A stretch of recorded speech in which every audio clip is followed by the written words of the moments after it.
NATO has held an emergency closed-door meeting at Turkey's request after one of its fighter jets was shot down by Syria. Well, the alliance has condemned Damascus' actions, but fell short of calling it an attack on the whole bloc. RT's Tesa Arcilla is now joining us live with more from Brussels. Tesa, the U.S.-led alliance rarely holds emergency meetings. What's come out of this one? Well, it was a very short statement at the end of this closed-door meeting. Essentially, NATO said that Syria's downing of the Turkish jet is unacceptable, and NATO condemns it in the strongest possible terms, and also that it stands by Turkey in a show of solidarity.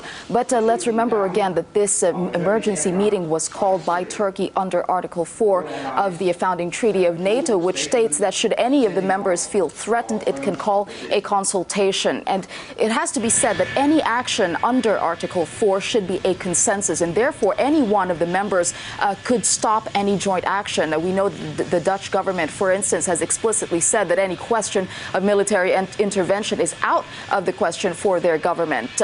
And this is very much different to Article 5, which Turkey had wanted. They wanted NATO to actually invoke Article 5, which is harsher and stronger, which states that an attack on one member is an attack on the whole bloc, and therefore military action is inevitable in that case. And it's only been invoked once, and that is after the September 11 attacks. Clearly, Turkey wanting stronger action here, but that's not what they had gotten. Now, in terms of what had actually happened between Syria and Turkey, both sides maintaining that they are right in their assessment. Syria saying it acted in self-defense, that the jet had crossed over into a Syrian airspace, and therefore it had every right to shoot down a plane that it saw as a threat. While Turkey, on the other hand, said that it was simply a mistake. It was testing its own domestic missile defense, and that planes cross over into others' territories all the time in that region. Now, there hasn't been any official investigation into the matter, and therefore at this point it's just Turkey's word against Syria. Historically, two countries that had good relations, and it has soured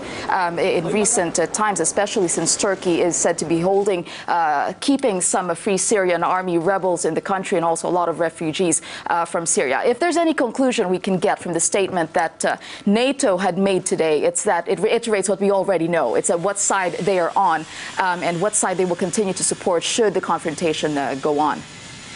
This international row has somewhat pushed events inside Syria out of the headlines. What's the latest that we're hearing from the conflict zone?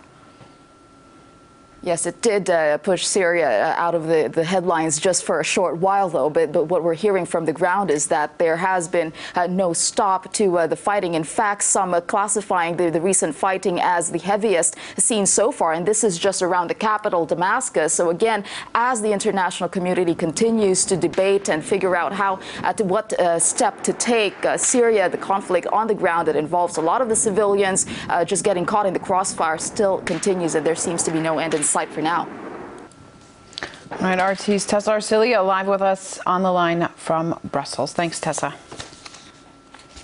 Now, Turkey claims its downed jet was unarmed and was on a training flight testing the country's radars.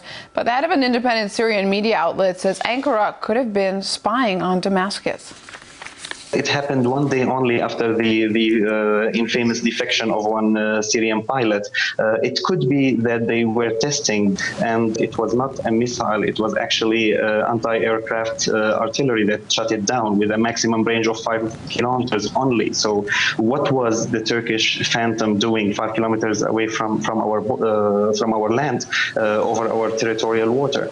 I don't think that NATO or Turkey have any legal justification for putting any more pressure on Syria. It's something else that the jet was doing there, perhaps recording or trying to spy on the Syrian army's movement in that area, because that area is a kind of a hot area. For a jet to be this close to the Syrian borders, it was actually an offensive attack of some kind, at least an intelligence one.